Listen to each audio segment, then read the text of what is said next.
नैबे समाव क'क्राझारनि कमार्स कलेज बे कमार्स कलेजाव दुलाराय बर' फरायसा आफादनि जे बानजायनाय बे बानजायनायाव मोनसे जर'खा सावरायनाय हाबाफारि लादों आरो बे जर'खा सावरायनाय हाबाफारियाव गोबां बर'नि दैदेनगिरिफोरा बेवहाय बाहागो लागोन आरो बेवहाय नोंथांमोना नुनो मोन्दों बेवहाय बिथांमोना लिरना होदों जर'खा सावरायनाय हाबाफारि BTR गोरोबथा आरो बारग' NDBफोरनि केसनि सोमोन्दै बेवहाय स्पेशेल डिसकासन बेवहाय स्पेशेल सावरायनाय बे हाबाफारियाव जागोन आरो बेवहायनो बेखौ बानजायनो दुलाराय बर' फरायसा आफादनि जि दैदेननाय बे दैदेननायाव नैबे कमार्स कलेजनि अडिट'रियाम हलाव बे हाबाफारिया जानो थांगासिनो आरो बे समाव गोबां दैदेनगिरिफोरखौनो बेवहाय बाहागो लानायखौ नुनो मोन्दों। बे समाव आङो BTRनि मावफुं सोद्रोमा रन्जित बसुमतारी बिथांनिफ्राय माखासे बाथ्राखौ आं नैबे समाव मिथिनानै लागोन।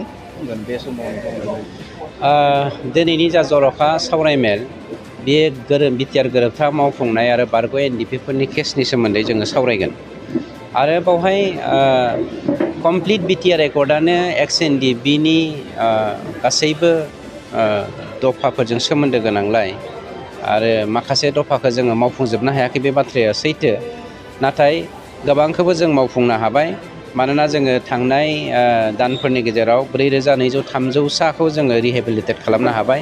बिनि अनगायैबो दिनैनि दिनाव जोंनाव 2,437सा दंबावो जायखौ जोङो NDBP महरै जोङो वेल विजार होननानै 3,029सा दाजाबोब्ला जोंनियाव फ्राय 5,500सो जोहोलावजोफोर XNDB वार्कारफोरा रिहेबिलिटेसन जाबावनो गोनां दङ। जिखियानो जायाथों जोंनि मेइन खोन्थाया दिनै जोंनियाव आसामावहाय 74सा जेलाव दङ आरो भुटाननि जेलाव 2 दङ। बिथांमोनखौ जोङो खोब खम समनि गेजेरावनो माबोरै बख'ना लाबोनो हागोन। अलरेडि जोंनि जा डिसकासन जा government of India government of आसामजों सावरायनाय बियो सिङावहाय पजिटिभलि आवगायगासिनो दङ। अब्लाबो बेखौ लानानै जोंनि बड'लेण्ड हालामावहाय गोबां राजखान्थिगिरिफोरा गाव गावनि पार्सनेल इन्टारेस्टखौ लानानै जोंनि XNDB वार्कारफोरनि केस आरो जेलाव थानायफोरखौ लानानै पलिटिक्स गेलेबाय दङ। बेखौनो जोङो रायजो राजानि सिगाङावहाय क्लियार जालायनो थाखाय दिनैनि बे जर'खा सावरायमेलखौ लानाय जादों आरो बेवहाय जोंनि इन्टेलेक्सुवेलफ्रा मेलेमजिबि बर' जोंनि गेदेमा बिथांमोना माबाफोर जोंनो सुबुरुन होगोन नामा, बे थांखिजोंबो दिनै सावरायनायनि गुबै जाहोन। बेवहाय जेलाव थानाय NDB जाय बिथांमोना रन्जन दैमारिनिफ्राय लानानै गोबां केडारफोरानो जेलाव दासिमहालागै दङ। दा बिथांमोना गनायनि मोनसे चान्स दं नामा बे नैबे समाव?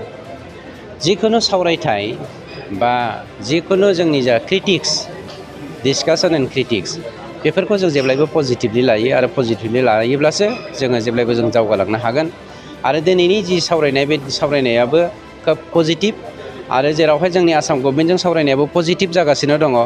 बे जेंनानिफ्राय जोङो खोब खम समनि गेजेराव बारग'नो हागोन जोंहा फोथायनाय दङ। अब्लाबो जोंहा माखासे स्ट्रेटेजि लानांगौ गोनां दङ हारि बोखांनाय माहारि दाखांनायखौ लानानै। गतिके जोंनि जा इमप्लिमेन्टेसन इस्यु आरो इस्युस रिलेटेड टु दा XNDB मेम्बार्स बेफोरखौ लानानै सावरायनायजों लोगोसे जोंनि हारि दाखांनायनि सायाव जोंनि सरकारा मा खामानि मावनो हागोन बा दुलाराय बर' फरायसा आफादा दुलाराय जोंनि बर' साहित्य सभा हान्जाफोरा बा माहारियारि आफादफोरा मा खामानि मावनांगौ गोनां दङ बेफोरखौबो दिनै जोंनि इन्टेलेक्सुवेल बिथांमोना आसि थुनानै दिन्थिगोन आरो बेफोरखौ लानानै जोङो सावरायलायगोन। बे समाव BTRनि मावफुं सोद्रोमा रन्जित बसुमतारिया फोरमायबाय जे बिथाङा दिनैनि जर'खा सावरायनाय हाबाफारियाव माखौ सावरायनाय जागोन आरो बारग' NDBफोरनि माखासे जे जेलाव थानाय बिथांमोननिबो सोमोन्दैबो बेवहाय सावरायनाय जागोन होनना बुंदों। नोंथांमोना नुनो मोन्दों बेवहाय गोबां दैदेनगिरिफोरा बर'नि दैदेनगिरिफोरा बेवहाय बाहागो लानायखौ नुनो मोन्दों। बेवहाय नोंथांमोना नुनो मोन्दों बेवहाय गुबुन गुबुन दल संगठनजों लोगोसे बेवहाय बारग' NDBफोर बिथांमोनाबो बे हाबाफारियावनो बाहागो लादों।